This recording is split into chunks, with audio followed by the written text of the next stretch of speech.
I bring greetings from Race City, USA, also known as Mooresville, North Carolina, home of about 35,000 residents. In Race City, USA, our race teams not only use speed to gain an advantage, but our town does as well with our highest speed broadband.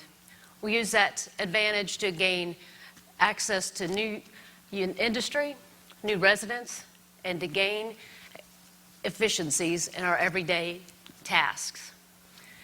Today, our community brings to our broadband over the highest speed there is available, 1 gigabyte. In 2007, Mooresville and Davidson made a conscious decision to control our access to high-speed internet and broadband. And we did that by buying a cable company.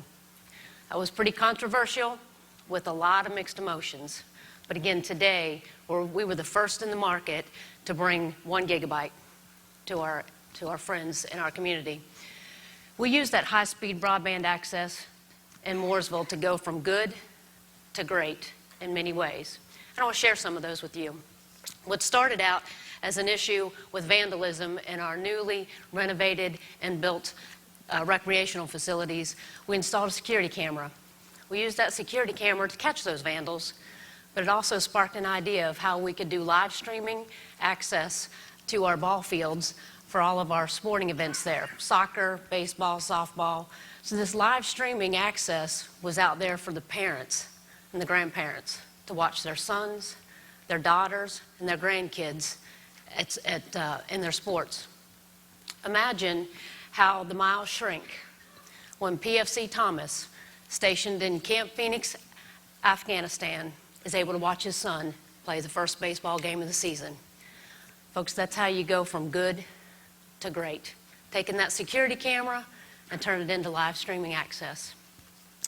In the fall of 2013, President Obama came and visited Mooresville Grade School District.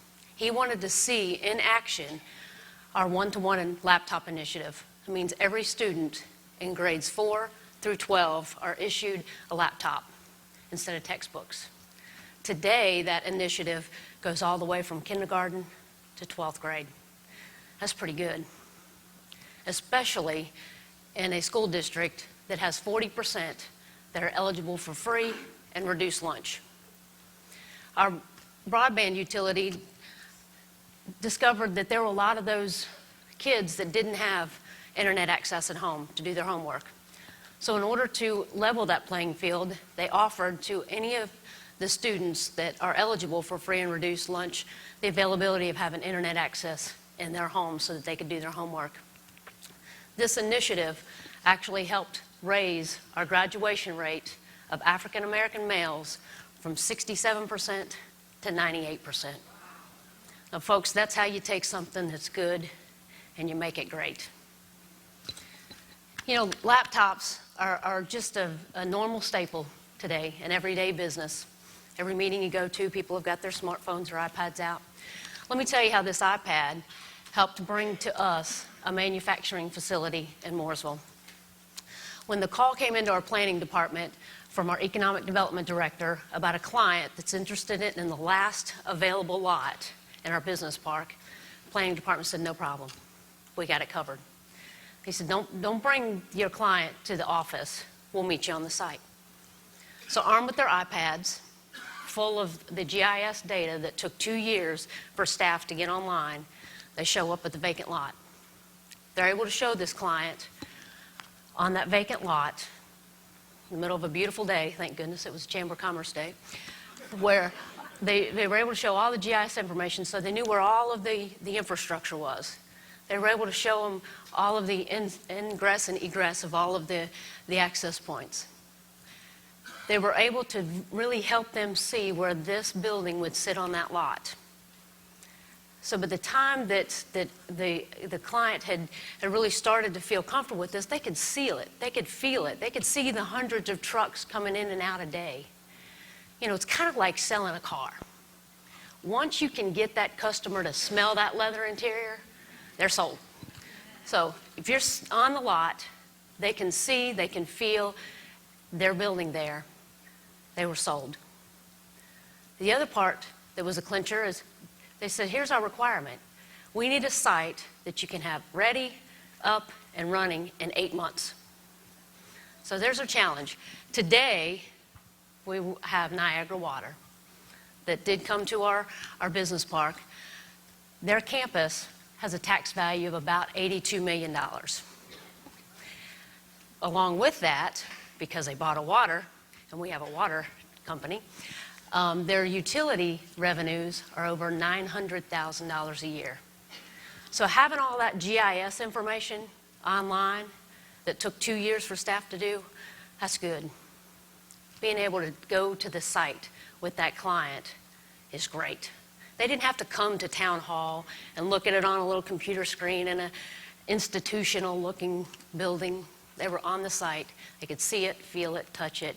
It was great, as you see today. You know, there's many things that we always ask ourselves, you know, what does it feel like? How do you go from good to great? And we've all asked ourselves that. We come here at these conferences. How do we do that? And we all think we're the wizards. As electeds, we are certain when we get elected, we are the wizards. But I'm going to tell you a secret, and you don't have to tell anybody outside this room. We are not the wizards that we think we are. But the great thing is we don't have to be, because we're surrounded by the wizards on our staff. And if you will empower your staff to unleash their inner wizard, you will be amazed by what you'll learn. You know, we all try to have these listening sessions, and we're faced with challenges of employee engagement, employee retention. And the biggest thing of why people leave an organization, why employees quit, is they don't feel valued.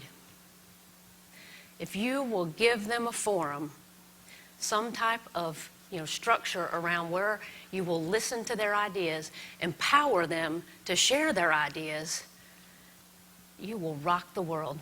And that's where you can go from good to great. You don't have to spend $80 million and buy a cable company and pay that money back. It takes a little while. But you can do this with your staff. In anything, I don't care if you're buying a trash truck, whatever, they will share with you how you can save money, time, and how they can do their job better. If you, every one of you, will go back to your communities and unleash the inner wizard in your staff. We were able to do this with our inner wizard. This is Clinton. Clinton's here being my clicker person. But let me introduce you to Clinton, one of our wizards. We brought some of our folks here today. You know, sometimes it's controversial. Do you bring staff or do you not?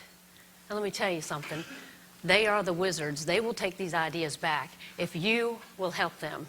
I challenge every one of you to go back to your communities, put together a forum, a venue, some way that you will listen to their ideas. There's no dumb ideas. There's not too small, too big, and there's not enough money for it.